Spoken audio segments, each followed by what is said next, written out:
I have a great video for you. Throughout this project of this channel, it's come to my attention that I get a lot of the same type of questions. And the biggest question I get here is, can you fly to Cheyenne? You can. So today we're taking a little bit of an in-depth look on the Cheyenne Regional Airport.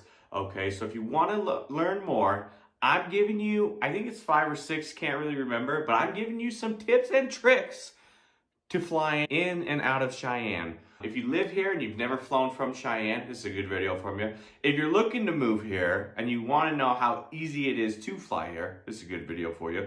And if you've never ever flown in your life, this is a great video because it'll show you that there are some airports out there that don't take you 9 years to get through, like DIA.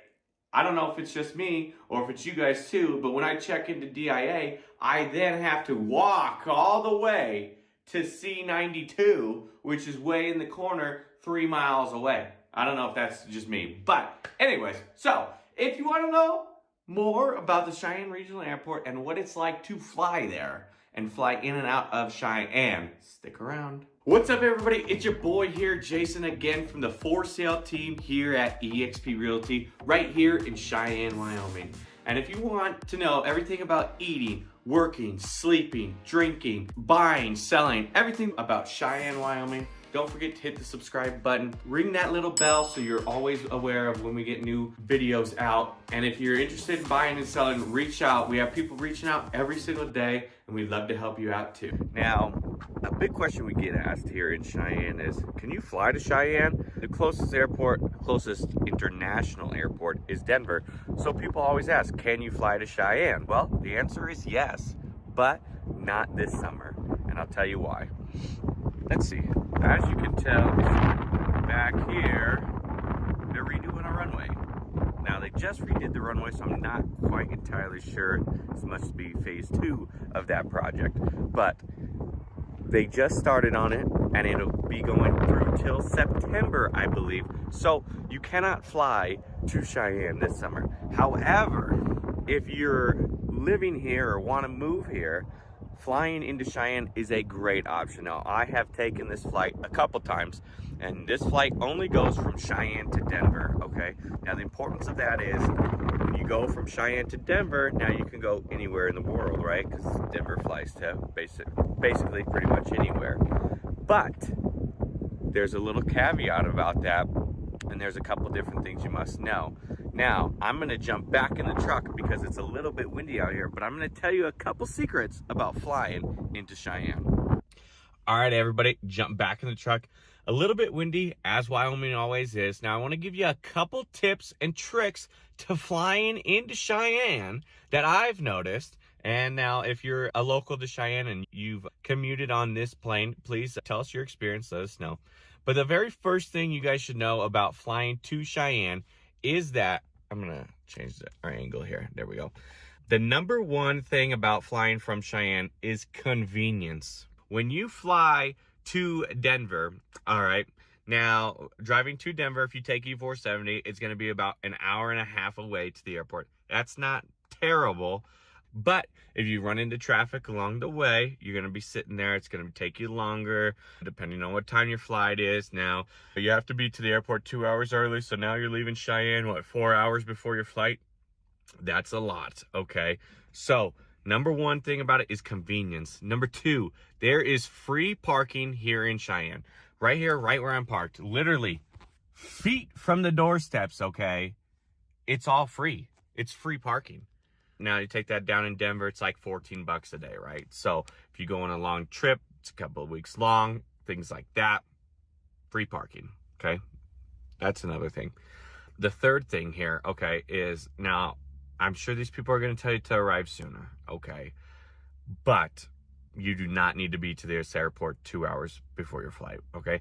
I believe you have to give them like 45 minutes to get your bags on the plane, and nobody wants the flight to get delayed. So please don't show up 10 minutes before this flight and expect to get on, okay? Because then you delay everybody else. I'm sure it happens because I've seen it happen. However, this TSA in here is 15 minutes long max, okay? The flight only holds about 25 to 30 people. That's all that are going through the security. So it's nothing at all. You can come here 45 minutes before your flight and you can get right on. You can get right through, check your bag, and go right through. All right. Now, another tip. If you fly from here, you have to fly United to Denver. That's the airline here, okay? So, if you fly from United to here, and then United in Denver everywhere, right? They'll just transfer your bag through. It'll be all good. However, if you fly United here and have a Southwest flight in Denver, like I did, in Denver, you have to get off, go all the way out, get your bag, recheck it into Southwest, right? So if you're going that way and going a different route, if you don't want to do all that, you don't have a lot of time, I would suggest just carrying a carry-on. That way it can go with you, right? However, they are affiliated with a couple airlines. I think American, I know American for sure, and I don't know the other ones. You'll have to check the airline on that. But if you're flying United here and American in Denver, they actually will transfer your bag over to that airline and you don't have to go outside of security. So that is also a little tip that is there that you can look out and see. Now, this airport, I want to give a shout out because I've only been there once and it was good. And I know it's a brand new local restaurant. It's called Billy Jack's. It's a pizza place in there. Their food is actually quite amazing. All right. And now you're like, you're going to go to the airport to get lunch or dinner? Absolutely. That place is good. They're not going to have as much traffic through here right now because of the runway going through. It's a great option. If you're looking for a place to eat, check out Billy Jack's in the airport. It was great for me and my wife. It could be great for you. If you've been there, drop your favorite dish below.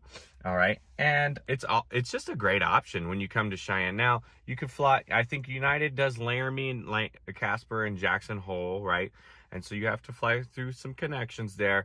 But this 15-minute flight to Denver is very convenient. It's got free parking, and it just makes traveling easier. Who wouldn't? One of their morning flights left at, I think it was 6 a.m. for me. I got up at 5:30, jumped in the truck, came down here, jumped on the flight. That was it. If I had a 5:30 flight or 6 flight in Denver, I'd be up at probably 4 a.m. having to drive all the way down there, probably a little bit sooner. It'd probably be 3:30 a.m. actually. We do have an airport here. It's a great option. There's some great tips and tricks to figure out this airport. But when you're moving to Cheyenne, you got to know, do they have an airport? Yes. Stick around. Hope you all enjoyed the video today. The wind got the best of me, so I had to do a little bit in the truck. Would love to do more outside. If you have any ideas for any videos, if you like my videos, comment, subscribe. Give me some ideas for more videos below. I'd love to help you guys out. As always, be kind to one another. See you guys later.